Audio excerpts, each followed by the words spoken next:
We are live. My name is David, and I'll be reviewing the shoe over there on the right, the Adidas Takumi. And for comparison purposes, I have two other pairs of trainers. This is the New Balance Minimus Zero drop shoe. This is the road version, and that's the New Balance Minimus Trail, the first generation.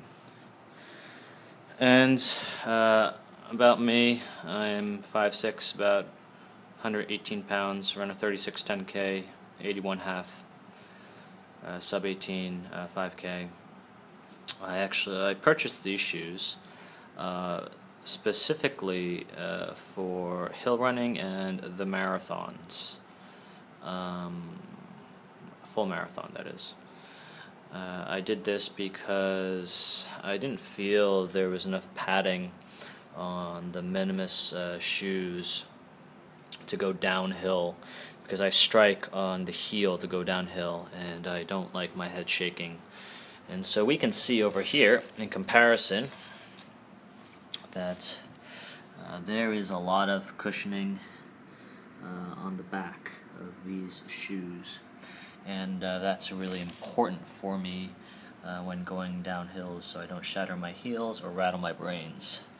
And we can also see there's actually a lot of structure too. There's this, you can see it over here, what is this called? The sprint frame here, which provides a lot of stability support for this shoe. So we can see again in the back there's a lot of cushioning relative to the Minimus Trail and the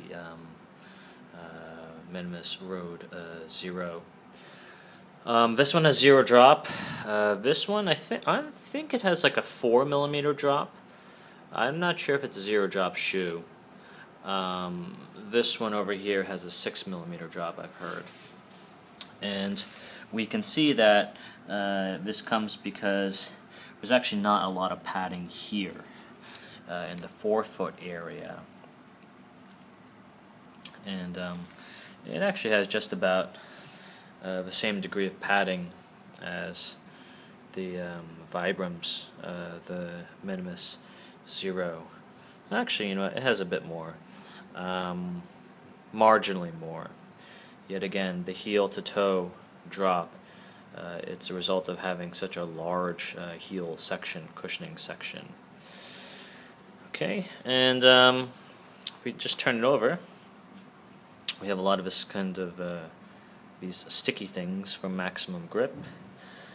There are bits of plastic here, right over here. It's fairly rigid, so you can see the plastic here keeping the shoe together. Continental rubber over here.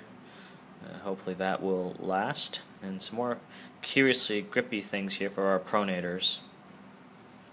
In comparison, the Zero, just Vibram rubber. Not very good running on the slick. Again, for the road only. This Vibram bottom on the Minimus Trail, we have some grooves here. It's okay. Maybe it could stop a sharp object, but I don't want to find out. The fit. This shoe is it fits true to size. I wear an 8.5 in this, and 8.5 in that. I wear an 8 in this, with socks or barefoot, which I found curious. And what else do we have here? I find the overlay a bit tight in the midfoot area. I feel like it squeezes my feet quite a bit. These three stripes tend to choke the midfoot area, even though I tend to make this area here a lot looser in my lacing. This kind of canvas flimsy upper I actually prefer. I also use the Mizuno Ekiden, and I like how it can pull the front towards the toes, towards the feet.